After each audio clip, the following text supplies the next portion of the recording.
My name is Kaelin Voss. I'm 32, a Navy lieutenant, and as of 5 minutes ago, the girl who got slapped across the face during her own promotion ceremony. But what really tore something inside me wasn't the sting. It was the silence that followed, when my crew stood frozen in disbelief, and my own father figure, my sister's old mentor, Admiral Hale, just stood there, not saying a word, until he did. And what he said changed everything. What they didn't know was, the moment her hand hit my face, she'd sealed her fate. And not because of me, because someone far more dangerous was watching. Tell me something. Have you ever had your proudest moment crushed by the person who once braided your hair? The one who shared your childhood bed, whispered secrets in the dark? How does a bond like that turn into this? It started with the hum of jet engines vibrating the steel deck beneath my heels, and the scent of salt and oil in the air. The Pacific stretched out behind the USS Valor like a mirror of sky. We were 30 minutes off the coast of San Diego, blue skies all around, and I was standing at attention in my dress whites, ribbons gleaming, gloves stiff, spine straight as the mast. "Lieutenant Kaelin Voss," the announcement rang from the comms. Applause. Captain Holt's voice carried clearly as she stepped beside me. "For distinguished service and exemplary conduct, it is my honor to promote—" But the applause didn't finish. A voice broke through it, sharp, familiar. "You've got to be kidding me." Heels on steel, rapid, angry. Then Thalia. Her dark uniform wasn't Navy issue. Civilian, tight around the collar, hair pinned too perfectly, eyes burning like coals that had never cooled. Her presence was like a power outage, everything dimmed when she arrived. Before I could speak, before I could even blink, her palm collided with my face. A crack so sharp it startled the seabirds overhead. The deck fell into a vacuum. No one breathed. Not me. Not the 20 crew members frozen in their line. Not Captain Holt, whose hand hovered mid-salute. My cheek burned. My gloves trembled. But I didn't raise a hand. I didn't say her name. I just looked at her. She leaned in, close enough I could see the shimmer of foundation barely hiding the circles under her eyes. "You're stealing my moment again," she hissed, lips curled, eyes glinting with something darker than hate, something like desperation. My jaw locked. The weight of her words sat heavier than the slap. I hadn't seen her in over a year, not since our father's funeral, where she showed up an hour late and left before the eulogy. I hadn't invited her. Now she was here, on a restricted Navy deck, in the middle of my promotion. The silence cracked as Captain Holt stepped forward. "Miss, you need to leave this deck immediately. Security—" But it wasn't Holt's voice that cut through next. It was Admiral Hale. He strode through the line of stunned officers like a thundercloud parting calm skies. His chest rose and fell slowly, gray eyes hard as steel rivets. He stopped 3 paces from us, looked Thalia up and down. Then, to the confusion of everyone present, he said, "Touch my wife again, and see what happens." My spine went cold. Thalia blinked. My crew looked at me, then at him. Someone choked out a half laugh, nervous, uneasy. My mouth opened, but no words came. "Wife?" Thalia spat. "Are you delusional?" Admiral Hale didn't blink. "Escort her off the deck." A pair of MPs stepped forward. For the first time, I saw something flicker across Thalia's face. Not anger, not hatred, fear. "Wait, this isn't over," she growled, digging her heels as they took her by the arms. I didn't move. I was still trying to process what had just been said. Wife? Admiral Hale didn't look at me. Not once. But as Thalia was dragged across the deck, something cold settled in my chest. And when I turned, I caught just the edge of his expression, stoic, unreadable. As if this was only the beginning, as if the slap wasn't the real explosion, just the spark.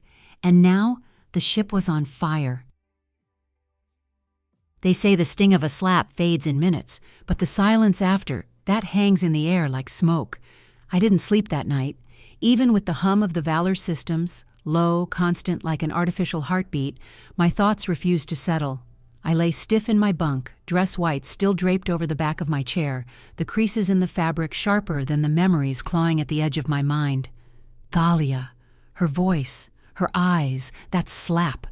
I'd tried to bury her years ago, not literally, of course, but deep enough in my past that she couldn't reach me here. I built this life brick by disciplined brick, and she found the one ceremony where the walls were supposed to be bulletproof and tore them down with 5 fingers and a whisper. My fingers curled around the blanket. I squeezed hard enough for my knuckles to ache. Why now? The question burned more than the mark on my cheek. The lights in my cabin were dimmed, a faint blue glow washing over the walls, sterile, cold, like a memory I couldn't shake. I closed my eyes, and I was 15 again. Dad had just passed. Talia and I were in the garage, where he kept his Navy memorabilia locked in that dented green trunk. It smelled like old oil and leather. Dust floated in the shafts of light coming through the cracked window. She sat cross-legged on the floor, clutching one of his medals to her chest, her shoulders shaking. "He loved me more," she whispered, like it was a fact, not a wound. I didn't answer. My throat was tight, my palms sweaty. I didn't know how to fight grief, especially hers. "He said I was the reason he kept going, that you were too by the book to understand him." Her voice cracked. I stayed frozen. Part of me wanted to say something, anything, but I was terrified I might agree with her. That moment rewrote us. Talia wasn't the golden child. She needed to be, and I became the convenient villain in her story. I jolted awake, didn't even realize I'd drifted off. The Valor's night shift had rotated. I could hear muffled chatter from the hallway, the squeak of boots on metal, the occasional hiss of hydraulics. I sat up, rubbed my eyes. The image of Talia clinging to that metal wouldn't leave me. Had it really started there? The next morning, the mess hall was quieter than usual. Eyes flicked toward me, then away again. I could feel the tension in the air, like everyone was pretending the slap didn't happen, like pretending made it less real. Jorah slid into the seat across from me without a word. She tapped her spoon on the tray twice, a silent hello. "You didn't deserve that," she said finally. I gave her a tired smile. "No one deserves Talia, but here we are." Jorah hesitated. "You think she's jealous of you?" "She always has been," I muttered. "But not in the way people think. It's not about rank or medals. She needed to be the center, even if it meant turning Dad's funeral into a one-woman show." Jorah frowned. "What do you mean?" I looked down at my coffee, watched the dark surface ripple as the ship shifted slightly. She showed up late, dressed like a movie star, wailed like she was on stage, and afterward she cornered me at the wake, accused me of stealing his legacy. She said that? She said I was a puppet, that Dad only pretended to be proud of me, and that I'd always ride on his coattails because I didn't have a real personality. Jorah let out a slow breath. "That's intense." I nodded, swallowing the lump in my throat. "She's not just dramatic. She's strategic. Every performance has a motive." Jorah leaned in. "So what's the motive now?" I didn't have an answer. Later that afternoon, I returned to my quarters to find an envelope slipped under the door. No name, just my initials, KV, scrawled in tight, slanted writing.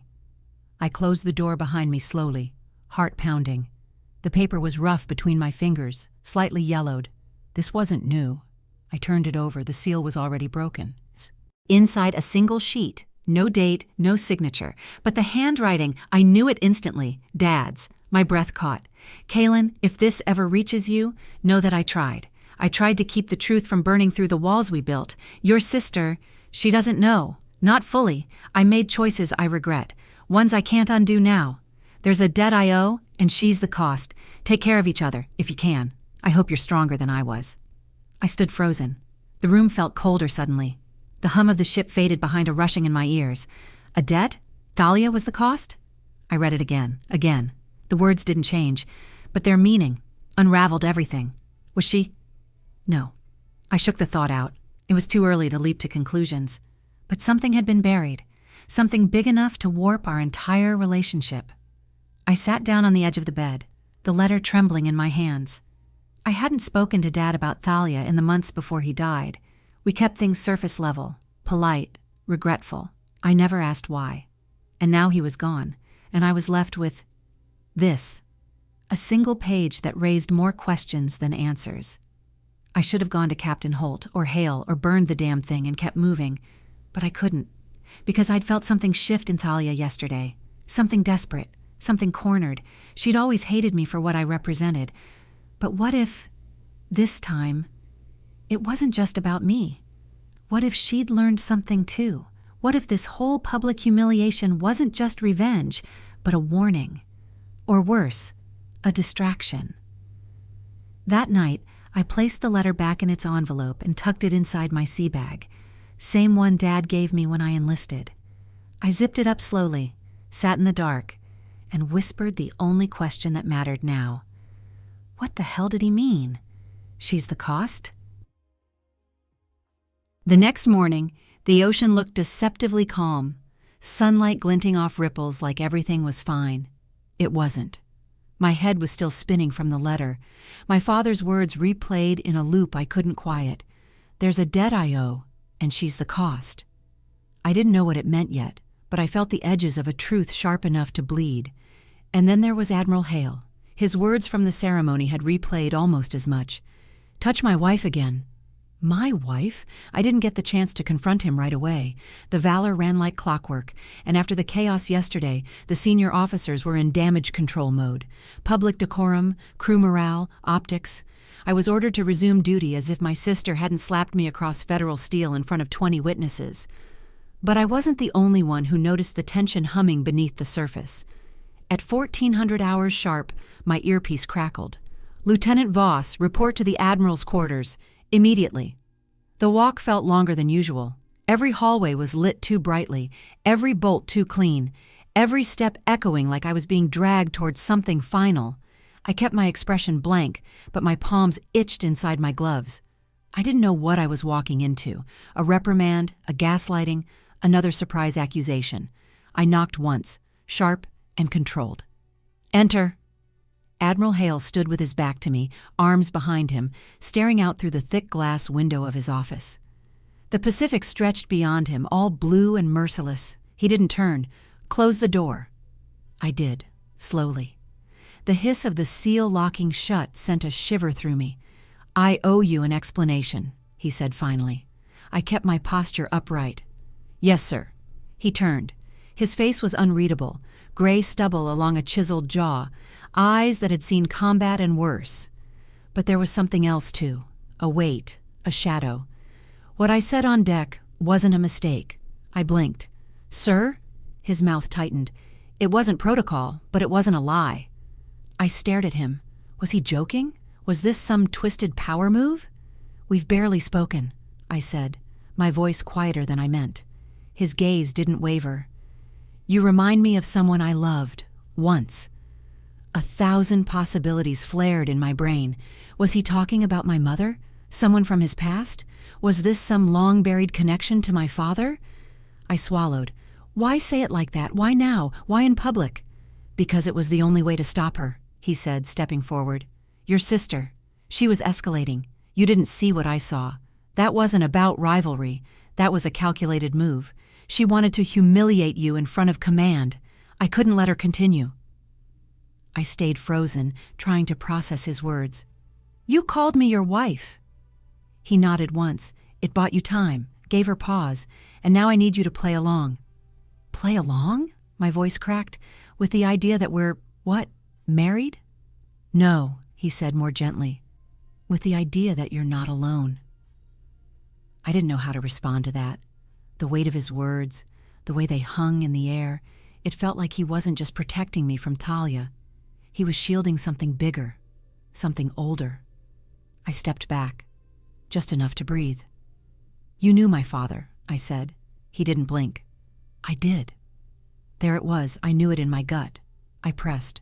How well? A pause, then. Enough. Not a real answer. Did he ever tell you about Talia? About what happened between them? Another pause. Longer. I know she carried a heavy burden, he said slowly. Some of it justified, most of it poisoned. That sounded too rehearsed. She said I stole his love, I said, feeling my throat tighten again. At his funeral. She said I turned him against her. Hale's expression flickered. I don't think he knew how to love either of you the way you needed, he said. And I don't think she ever forgave him for that. My eyes burned. I looked away. He stepped to his desk, pulled open a drawer. Something small slid across the wood with a soft clink. A coin. heavy, brass, inscribed with an anchor and a storm cloud. "Steady in the storm," I read aloud. "Your father gave that to me. Told me if anything ever happened to him, I was to watch out for you." My hands curled into fists. "And you waited until now to tell me?" He nodded once. No defense, no apology. "I didn't want to interfere. You were strong. You didn't need me." "I needed the truth," I whispered. Silence stretched. Outside, a gull cried overhead, the sound distant and raw. I pocketed the coin without another word, because I didn't trust myself to speak. As I opened the door to leave, he said one last thing. "She'll come back." I turned. He met my eyes. "Thalia, she's not done. Not by a long shot." I nodded. "I know." But I didn't say what I was really thinking, that if she came back, whatever she was planning, it would be worse than a slap. And this time, she wouldn't just be aiming at me. I didn't open the letter right away. I stared at the envelope for 2 days, tucked inside my sea bag under a rolled-up pair of clean socks and the metal coin Admiral Hale gave me. I kept telling myself I needed rest or clarity or privacy, but the truth? I was scared. Scared of what Dad's handwriting might confess that his voice never had. On the 3rd night, I finally locked the door to my quarters and dimmed the lights. Just the glow of my desk lamp remained, soft, yellow, and trembling slightly with the vibration of the ship's steady churn. I pulled out the envelope and sat down like I was prepping for surgery. The paper had a faint tobacco smell, old, familiar, like his car, or the jacket he'd throw over my shoulders after Little League games, even when I insisted I wasn't cold. The ink had smudged in a few places, as if written in haste, or through shaking hands. "Kaelin, if you're reading this, then I didn't get to explain things the way I wanted. I failed at more things than I got right. Your sister doesn't know the full truth, and I don't think she ever should. But I need to tell someone. There's a man I served with, long ago. I owed him everything. He protected my life, and in return, I kept a promise, one that never should have been mine to keep. I made choices, Kaelin, not all of them honorable. I can't erase the damage, but maybe someday you'll understand why I kept it hidden. I'm sorry, Dad." My pulse thudded in my ears. The man he served with. A debt, a promise.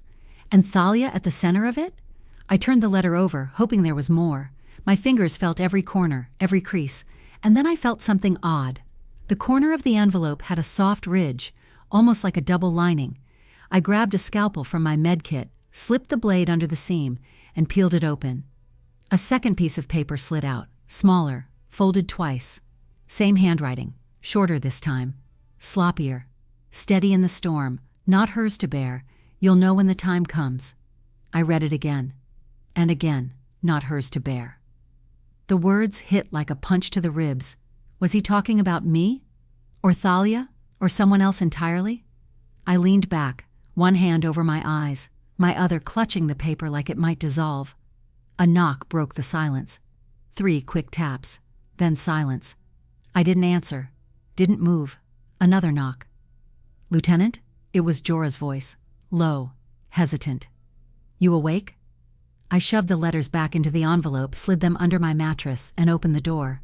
She held up a thermos. "I brought coffee. Figured you'd still be thinking." I let her in, grateful and guilty all at once. She sat on the edge of my bunk, scanning my face. "You look like you've seen a ghost." "I think I did," I said quietly. She handed me the thermos, waited. "It was a letter," I admitted. "From my dad." Her eyebrows lifted. "Now?" "It was in my sea bag. Hidden." She tilted her head. "What did it say?" I shook my head slowly. "Not enough, and too much." We sat in silence for a few moments, the hum of the ship below us, the low thrum of air systems above. Then Jorah leaned in. "Do you think Thalia knows what's in it?" I looked at her. "I don't know. But if she does, then this slap wasn't a tantrum. It was a warning. Or a distraction." My stomach turned. That made sense. Too much sense. "What would she need to distract us from?" I whispered. Jorah didn't answer. The next day I stepped out onto the hangar deck for air. The wind off the water was sharp, cutting through my uniform like I'd forgotten to put on a layer. The sky was low and gray, clouds rolling like bruises across the horizon. I walked past the fighter bay, past the stacked crates and tied down gear, until I reached the observation point where no one bothered to stand unless they were avoiding something. I pulled the letter from my jacket, read it again. Not hers to bear, I murmured. My thumb ran along the creased edge of the note. The paper had softened from the oils of my skin, like it belonged to me now. Footsteps behind me. I turned, expecting Jorah. It was Admiral Hale. He stood there a moment. No salute, no words, just watching. I held the letter tightly at my side, unsure if he already knew. Maybe he did. He walked to the rail beside me, gazed out at the water. After a long beat, he said, "Sometimes the past comes back like a wave. You brace for it, and it still knocks the wind out of you." I stayed silent. Then he added, quieter, "If I could change what we buried, I would." I glanced at him, but before I could speak, the intercom buzzed. "Lieutenant Voss, you are requested in the CIC, Priority 1. We both turned toward the nearest comm post. Hale looked at me. "Go. What's going on?" He didn't answer, so I ran. The Combat Information Center was already buzzing when I got there. Captain Holt was at the center console, arms crossed, face taut. She looked up the second I entered. "Lieutenant, we received a flag transmission." My stomach dropped. "From who?" She handed me the printout. The source was scrambled. The message was short. "She knows. She's coming." No signature, no trace. But I didn't need one. I knew who it was about. And worse, I had a sinking feeling about what she was coming for. She arrived just before midnight. No announcement, no protocol. Just the echo of boots on metal, crisp and deliberate, slicing through the night shift's murmur like a scalpel. I was already on deck, the wind clawing at my jacket as I stared out into the vast black of the Pacific. The stars above us were dull behind a sheet of mist, and the only light came from the red deck strobes blinking like a slow, irritated heartbeat. I heard her before I saw her. "Did you think you could hide behind stripes?" I turned slowly. Talia stood 10 feet away, her arms crossed, eyes gleaming with something twisted between triumph and spite. Civilian clothes again, this time a sharp black blazer over a deep red top. Too perfect for someone who just dropped by. "What are you doing here?"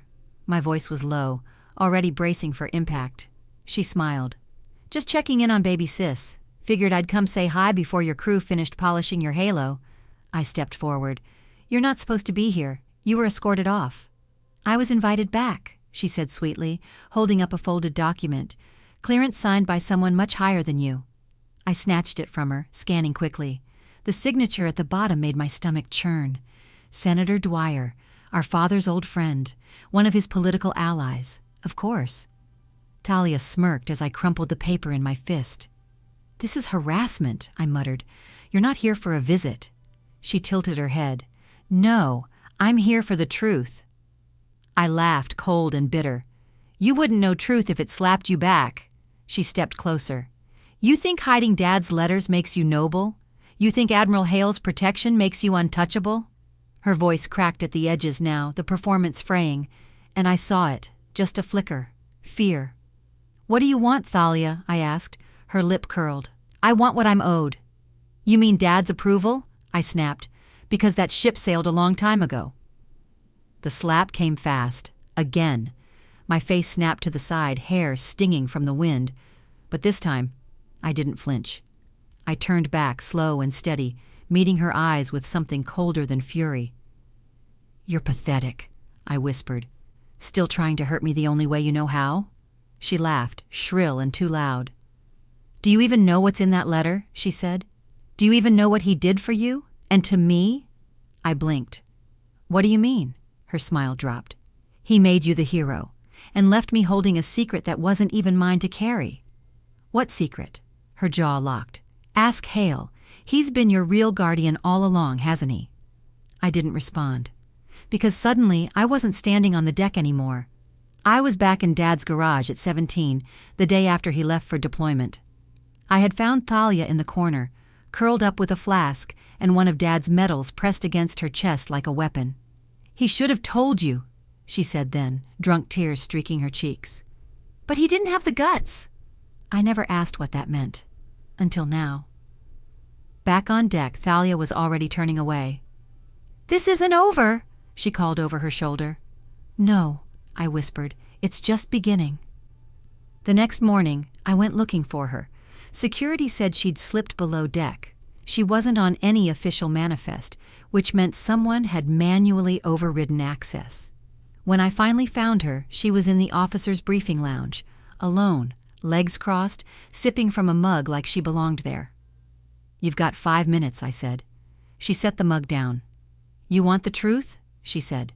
"Fine." She stood, walked to the window, her fingers grazing the glass like she could peel back the ocean and step into another life. "I know about the letter," she said. "I know what Dad wrote. I know about the debt, the man, the favor. You're not making sense." She turned slowly. "Dad didn't owe Hale. He was Hale's favor. You're the debt." The room tilted. "What?" Talia stepped closer. "You're the reason Hale stayed in Dad's life. You're the secret, not me." "That's impossible," I whispered. She shook her head. "Think about it. Who mentored you when Dad got sick? Who pulled strings to get you here? Who protects you when your own blood won't?" "No," I breathed. "He said he knew Dad, that they served together." "He raised you from a distance," Thalia cut in. "And Dad let him." My hands were trembling. "You're lying." She held up a small black USB drive. "Not this time." "What's that?" "Proof." She tossed it to me, and I caught it on reflex. "If you're brave enough," she said, "watch what's on it. Then we'll talk." She walked out, her footsteps softer than they had any right to be. I stood there a long time, the drive burning cold in my hand. I didn't plug it in right away, because whatever was on it, it would change everything. I stared at the USB drive for hours. It sat on my desk like a detonator, small and unassuming, yet humming with potential to blow my entire life apart. Every time I reached for it, my fingers stopped just short. Like some part of me already knew what I'd see couldn't be unseen, but pretending ignorance hadn't saved me before, and it wouldn't now. The ship's hum grew louder as I plugged it in. The screen flickered. A single video file, untitled, time-stamped 11 years ago. I hit play. The footage was grainy, shot from a handheld camera. 2 men in uniform sat at a table. My father and Admiral Hale. Younger, less lined, but unmistakably them. "I'm not sure about this, Torin," Dad's voice said. "This isn't how it was supposed to go." "I know," Hale answered, "but the Navy needs to see her. They'll never see Thalia." There was a pause. Then Dad said, "She's not yours." "She's not yours either." The silence that followed cut deeper than any scream. I paused the video. My throat burned. The room felt colder, tighter, like the air had been sucked out of the vents. Not yours either. That meant I backed away from the desk. My chair scraped loudly across the floor. Could he have meant me? Was Thalia right? Was I some arrangement? A repayment? I pressed play again. Hale leaned forward in the frame. "She has your name, your eyes, that's enough. You raised her. That means something." "I'm tired of secrets," Dad muttered. "You and me both." The screen went black. That was it. Just 93 seconds of film. But it cracked open a world I wasn't ready for. Later that day, I was summoned to Admiral Hale's office. I stepped inside without knocking. He looked up from his desk, calm as ever. "I figured you'd come." I didn't sit. "Is it true?" His jaw tensed. "Is what true, Lieutenant? That I'm not my father's daughter?" He didn't flinch. "What did Thalia tell you?" "She didn't need to tell me. The video did." He sighed, closed the folder in front of him. "Sit." I didn't move. I deserve the truth standing. He studied me for a long moment. Then he said, "Your mother died when you were 2. Officially, but unofficially she'd been gone long before that, emotionally, spiritually." I felt a lump rising in my chest. "She was with someone else before your father, a man in intelligence, codename Cassian. Your father met her after the man disappeared on assignment. She was pregnant, broken, alone. He married her anyway." I blinked hard. "So, he knew?" "He knew," Hale said. "And he chose you anyway." The air in the room thickened. "And you?" I asked. "Where do you fit in?" He leaned back. "Cassian was my friend, my CO. I made a promise. If anything happened to him, I'd watch over her, and the child." My knees finally gave. I sat. "So you've been keeping tabs on me out of obligation?" "No," he said quietly. "Out of honor." I looked away. My hands trembled on my lap. I thought Thalia was the one with the secrets. She is, he said, but you were the one kept in the dark. We sat in silence. The hum of the Valor's systems filled the space between us. He reached into his drawer and pulled something out. A small brass coin, same one as before. Steady in the storm, I whispered. It was your father's, the man who raised you, not Cassian, not me, him. He gave it to me the day before he died.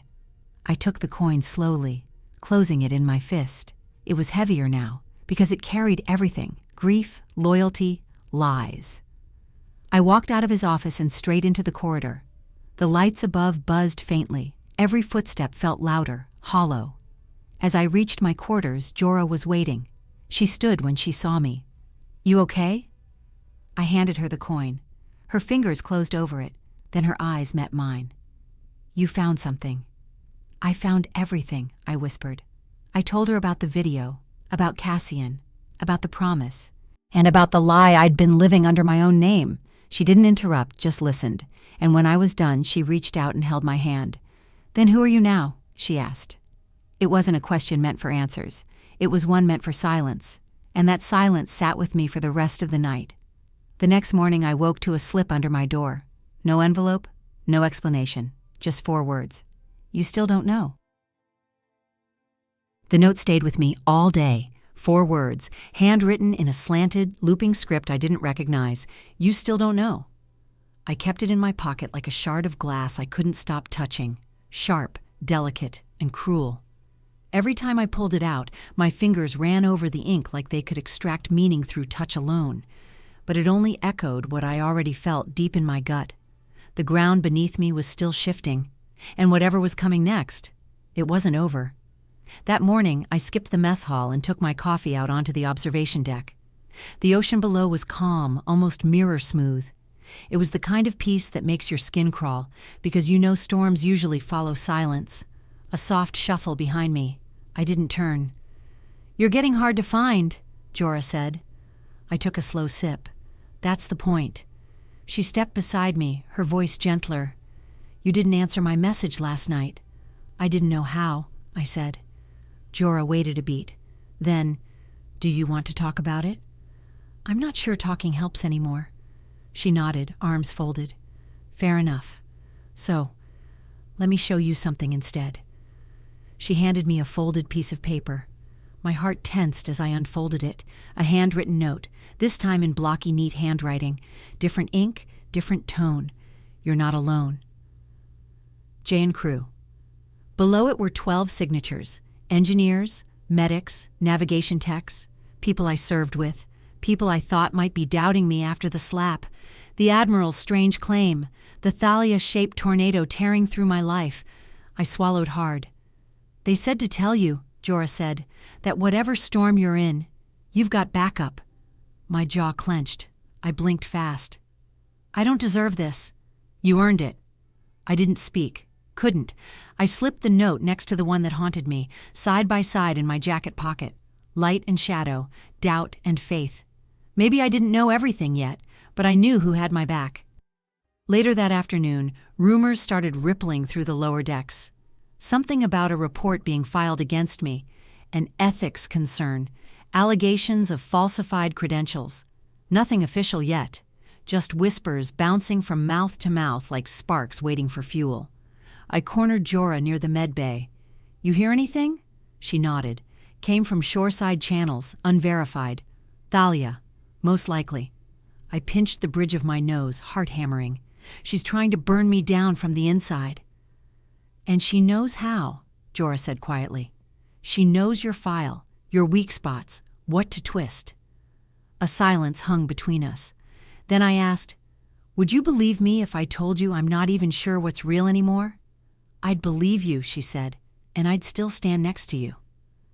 That night, I found myself in the hangar again, alone with the aircraft shadows and 1,000 humming engines, the letter, the video, the coin, the note, and still, I didn't know what I was supposed to protect, or what I was meant to remember. I was walking back to my quarters when I heard the footsteps, fast, purposeful, then stopping. I turned a corner and saw a crew member I didn't recognize. Young, slim, cargo vest, civilian clearance. He looked up at me like he'd been waiting. "You Kaelin Voss?" My hand moved instinctively to the ID badge clipped to my chest. "Who's asking?" He reached into his pocket, slow, non-threatening, and pulled out a flash drive. "From her," he said. "She said you'd want this." He handed it over. No envelope, just bare metal. I didn't take it yet. "Her who?" "Didn't say." "Why bring it to me?" "She said you'd understand once you watched it." I stared at the drive, then at him. "You a courier?" He shook his head. "No, I owed her a favor." "Talia?" "I didn't say that." He turned and walked away before I could press further. I watched his silhouette dissolve into the shadows. Back in my quarters, I didn't hesitate this time. I plugged it in. The file was audio only. No name, no label. I pressed play, and there it was. Talia's voice. Sharp, controlled, too calm. If you're hearing this, it means I've already lit the first match. By now, they've probably started looking at your file, questioning how you got into the Naval Officer Academy. They'll wonder about your mother's death. The missing medical records. The gaps no one ever noticed because you wore your uniform so damn well. My chest tightened. You think the truth is ugly now? You still haven't seen the worst of it. A pause, then softer. And when you do, don't come looking for me, because what's coming for you, I can't stop it either. The audio clicked off. I sat in the dark, clutching the flash drive, and the last words of a sister I barely recognized. I should have known she wouldn't stay gone for long. Talia didn't slither away quietly. She returned with a bang, escorted onto the Valor like some damn dignitary, heels clicking like gunfire across the deck, her arm looped casually through the elbow of a man who reeked of trouble. He wasn't Navy, that much was obvious. Civilian clothes with expensive tailoring, sunglasses still on even as the sun dipped below the horizon. But his posture said something more. Someone used to walking into rooms and bending the rules to fit him. They didn't ask for clearance. They didn't need to. Whatever credentials they waved at the officers on duty were enough to unlock every door between the hangar and hell. I spotted them from the upper rail, my stomach coiling the second I heard her voice. "Well, this is cozier than I remember," Thalia chirped, glancing around like she owned the place. My grip tightened on the steel railing. Jorah appeared beside me. "Is that—" "Yeah," I muttered. "And she brought company." The man with her turned, and for a moment our eyes locked across the hangar. Something about him chilled me. Not just the arrogance, but familiarity, like I'd seen his shadow before it had a name. They called a family meeting later that afternoon. Of course, it wasn't official, no Navy sanction, no rank acknowledgement, just Thalia requesting a private conference in the officers' lounge and Captain Holt, against my protests, granting the request under diplomatic pressure. I stepped into the room and found her already seated, legs crossed, that same smug grin playing on her lips. Her companion stood behind her, hands folded, expression unreadable. "Thanks for coming, sister," she said, as if we were catching up over brunch. "What is this?" I asked flat. "A chance," she said, "to clear the air, or poison it, depending on how honest we want to be." I didn't sit. Her eyes flicked to her partner. "This is Mason Reese. You'll want to remember that name." He gave a small nod. "We represent certain parties who have a vested interest in your conduct." "You're blackmailing me," I said. "Don't be dramatic," Talia purred. "I'm simply offering choices." She slid a folder across the table. Inside, printouts, photographs, news clippings. Headlines speculating about Hale's inappropriate favoritism. Anonymous accusations about me fabricating sections of my academy application. Alleged inconsistencies in my service record. It was all circumstantial, but it was crafted well. Too well. I looked up. "This is fabricated." "No one cares if it's true," Reese said.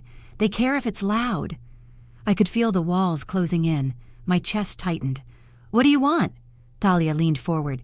"You resign. Quietly. Walk away. Let the Navy reshuffle their deck. I'll clean up the mess. And if I don't?" Reese's smile didn't reach his eyes.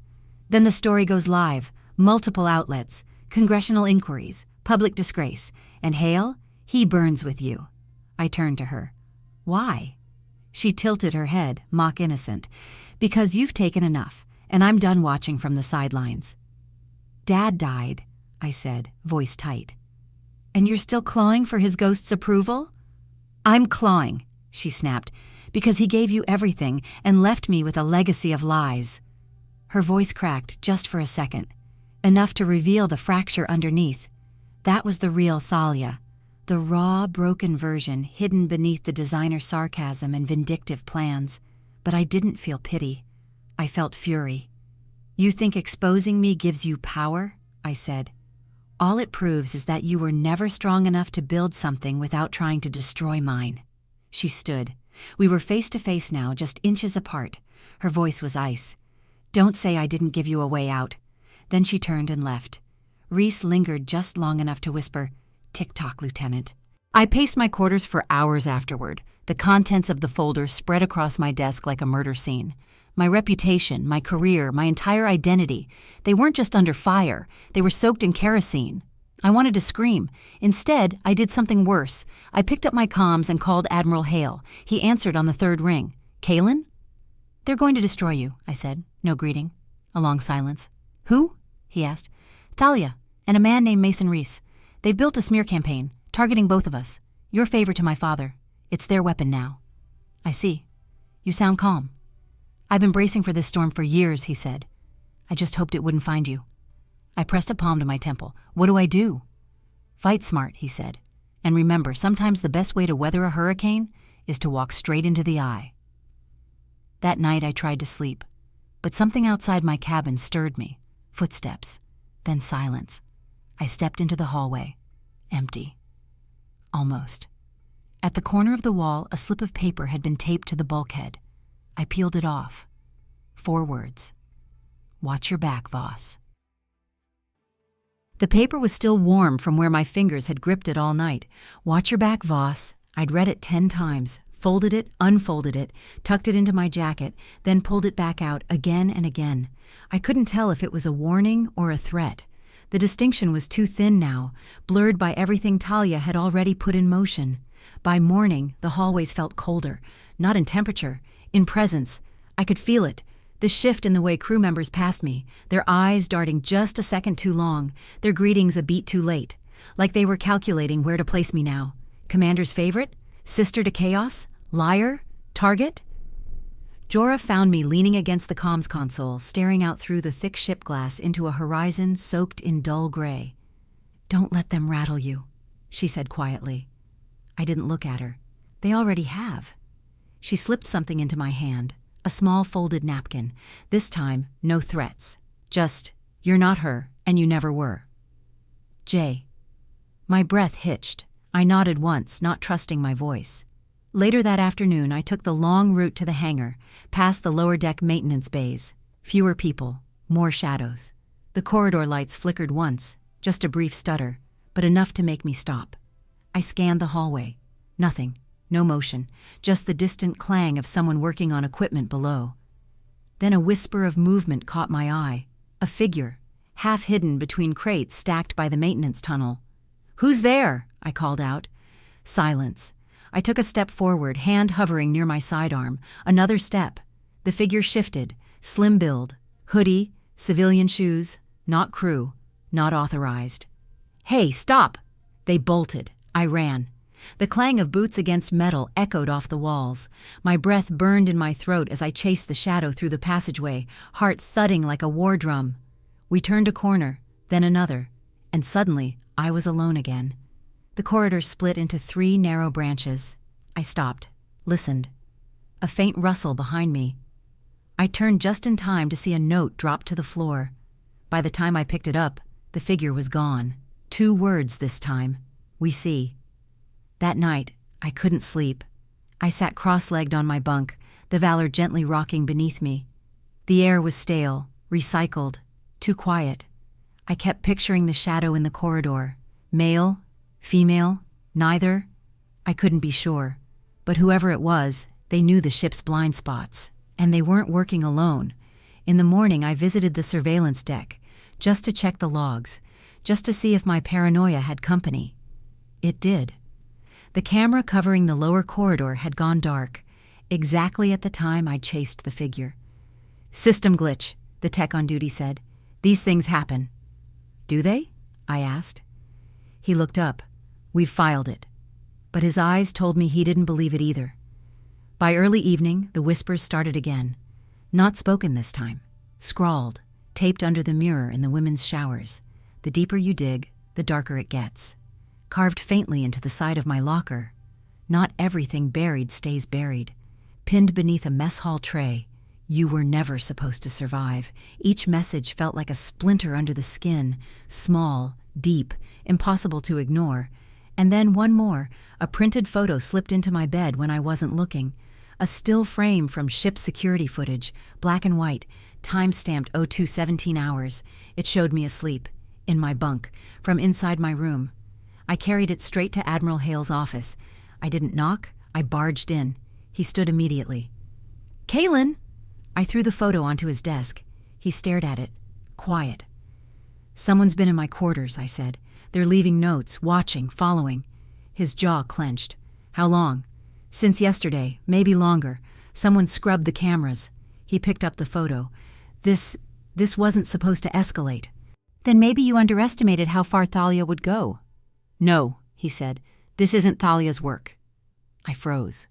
"What?" He looked up, eyes dark. "She's reckless, vindictive. But this is surgical, strategic." "Then who?" He hesitated. "There are people who would rather your truth stay hidden, people who buried it for a reason." A cold weight settled in my stomach. "This isn't about me anymore," I whispered. "Is it?" "No," he said softly. "It never was." I walked back to my quarters with my pulse pounding in my ears. When I reached my door, something new was taped to it. This one wasn't handwritten. It was a printed document. Top secret, marked classified, do not duplicate. Stamped across the top, Cassian, file redacted. The folder felt heavier than paper should. I carried it like a loaded weapon back into my quarters, hands slick with sweat, stomach hollow. The label alone, Cassian, file redacted, felt like a fuse waiting for flame. I closed the hatch behind me and sat at the edge of my bunk, the room breathing around me in mechanical hisses and gentle vibrations from the ship's core. Every second stretched as I peeled the adhesive seal back. Inside, one page, just one, but on that page was a map of everything I thought I knew, shattered. There was a scanned photo. A man with hollow cheekbones, sharp blue eyes, and the same smirk I'd seen in the mirror my entire life. Black and white. Early 90s. Subject, Cassian status deceased. Presumed KIA. Operation Hallowed Wind. Occupation, deep intelligence asset. Dual allegiance suspected. Note, subject was involved with civilian woman before disappearance. Pregnancy documented. DNA inconclusive. Field entry? Secondary subject raised by Commander Kaelin Voss. Parental assignment for operational integrity. File sealed per request of Admiral T. Hale. My vision blurred at the edges. Vera Langley, my mother's name. The one no one said out loud after the funeral. Pregnancy documented. Parental assignment. That wasn't a birthright. That was containment. I dropped the folder, breathing hard, my heart pounding like boots on steel. I wasn't just a favor owed, I was an asset. A sealed document in human form, and they'd all known. Dad, Hale, maybe even Thalia. Was that what she meant when she said I was the debt? I found Hale outside his quarters, standing at the railing, looking out into the fading light over the Pacific. The wind hit us both hard, whipping at our uniforms. I didn't speak right away. He knew. His shoulders tightened the moment he heard my footsteps. "You knew from the beginning," I said, voice hollow. "Yes. You raised me like I was his, because I wasn't. I raised you because I made a promise, and because I cared. You assigned my parenthood like it was part of a mission briefing." He turned, finally. His face wasn't stern, it was tired. "You were in danger before you were even born," he said. "Cassian's name was on a dozen kill lists. The Navy didn't want a living reminder walking around. And Thalia? She didn't know, not until recently." I shook my head. "She said I took everything from her, but I never had anything to begin with, did I?" He took a step closer. "You had us." I flinched like the words struck. "I had a lie," I snapped, "and now she's using it to burn everything down." He didn't argue, didn't defend, just said, "What are you going to do?" I clenched my jaw, and I walked away. Back in my room, I stared at the file again. Cashin's eyes staring back from the photo. The resemblance was undeniable, not just in the face, in the expression, that watchfulness. I wondered if he'd been anything like the man I became, and then I flipped the paper over. A note was scribbled on the back, not Navy issued, not typed, just 3 words. It was her, and under that, initials. TH. I found Jorah alone in the comms lounge. She looked up, saw my face, and didn't ask. I handed her the folder. She read it in silence, her fingers trembling once. "You okay?" she asked quietly. I didn't answer right away. "I don't know who I am anymore," I finally said, "but I know who I'm not." She nodded. "And who's that?" "Someone they get to erase." That night I received another message, slipped under my door again, handwritten, but this time it wasn't a warning. It was a time, a location, a name. Hangar 4, 0200 hours. Reese, come alone. I didn't tell Hale, didn't tell Jorah. I just went. At 0200 sharp, the hangar was dim, emergency lights only. The air was sharp with fuel and salt. Shadows stretched long across the walls. Mason Reese stood near the landing gear of a grounded jet, arms folded. "You came," he said. "Of course I did." He nodded toward a crate beside him. "You want the full story? You'll find it here, unedited. The real Cassian files, not the Navy's version." I didn't move. "What's the price?" "No price," he said. "I already got what I wanted." "What was that?" He smiled faintly. "To watch the Navy turn on itself. It's a better show than I expected." I stepped forward, heart in my throat.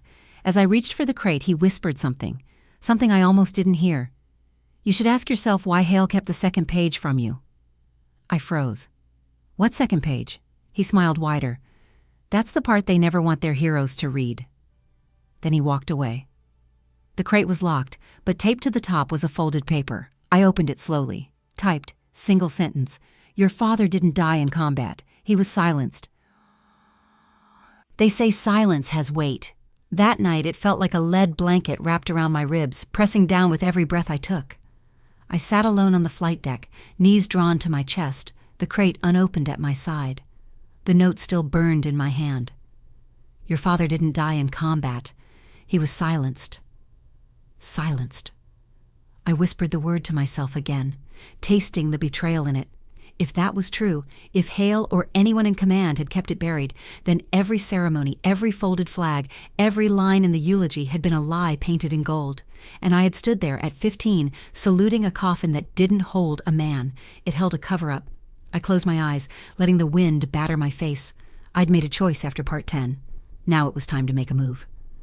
The next morning, I walked straight into the control room where the senior officers were mid-briefing. Captain Holt looked up. "Lieutenant Voss, this isn't your rotation." I laid the sealed folder on the table. "It is now." Hale's eyes flicked to it. Jorah stood behind me, silent but steady. "What is this?" Holt asked. "Proof of a covert attempt to sabotage my record, manipulate Navy media outlets, and suppress the circumstances of Commander Voss's death." I spoke clearly, every word like a bullet casing dropped on steel. "Cassian, the man before my father, the man I was born from." The room went still. Holt reached for the folder. I stopped her hand. "I suggest we read this together." The briefing turned into an emergency session. Reese's involvement, the tampered surveillance, Talia's fabricated story of credential fraud. I gave them everything, and when I played the clip, Thalia's voice from the flash drive, whispering about the matches she'd already lit, a visible ripple passed through the officers. It was enough. Almost. But justice always demands a stage. The following day, Captain Holt summoned the full crew to the central bay. It wasn't protocol, but nothing about this was. I stood at the edge of the circle while Thalia was escorted in, still defiant, chin raised, that designer smugness cracking at the corners. "I suppose this is your moment?" she asked, stopping in front of me.